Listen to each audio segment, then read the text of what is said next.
Thomas Gradgrind, sir, a man of realities, a man of facts and calculations, a man who proceeds upon the principle that 2 and 2 are 4 and nothing over, and who is not to be talked into allowing for anything over.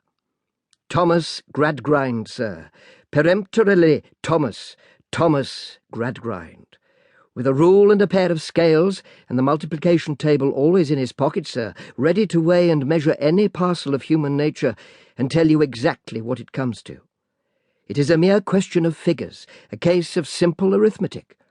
You might hope to get some other nonsensical belief into the head of George Gradgrind, or Augustus Gradgrind, or John Gradgrind, or Joseph Gradgrind, all superstitious, non-existent persons, but into the head of Thomas Gradgrind.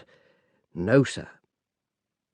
In such terms, Mr. Gradgrind always mentally introduced himself, whether to his private circle of acquaintance or to the public in general. In such terms, no doubt, substituting the words boys and girls for sir, Thomas Gradgrind now presented Thomas Gradgrind to the little pitchers before him, who were to be filled so full of facts.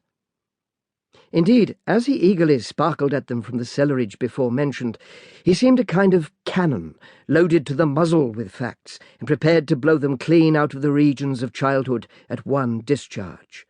He seemed a galvanizing apparatus, too, charged with a grim mechanical substitute for the tender young imaginations that were to be stormed away. "Girl number 20, said Mr. Gradgrind, squarely pointing with his square forefinger. "I don't know that girl. Who is that girl?" "Sissy Jupe, sir," explained number 20, blushing, standing up, and curtsying. "Sissy is not a name," said Mr. Gradgrind. "Don't call yourself Sissy. Call yourself Cecilia." It's father as calls me Sissy, sir," returned the young girl in a trembling voice, and with another curtsy. "Then he has no business to do it," said Mr. Gradgrind. "Tell him he mustn't. Cecilia Jupe, let me see. What is your father?" It belongs to the horse riding, if you please, sir." Mr. Gradgrind frowned, and waved off the objectionable calling with his hand. "We don't want to know anything about that here. You mustn't tell us about that here. Your father breaks horses, don't he?" "If you please, sir, when they can get any to break, they do break horses in the ring, sir." "You mustn't tell us about the ring here. Very well, then. Describe your father as a horse-breaker. He doctors sick horses, I dare say." "Oh, yes, sir." "Very well, then. He is a veterinary surgeon, a farrier, and a horse-breaker. Give me your definition of a horse." Sissy Jupe thrown into the greatest alarm by this demand. "Girl number 20 unable to define a horse," said Mr. Gradgrind for the general behoof of all the little pitchers. "Girl number 20 possessed of no facts in reference to one of the commonest of animals. Some boy's definition of a horse. Bitzer, yours."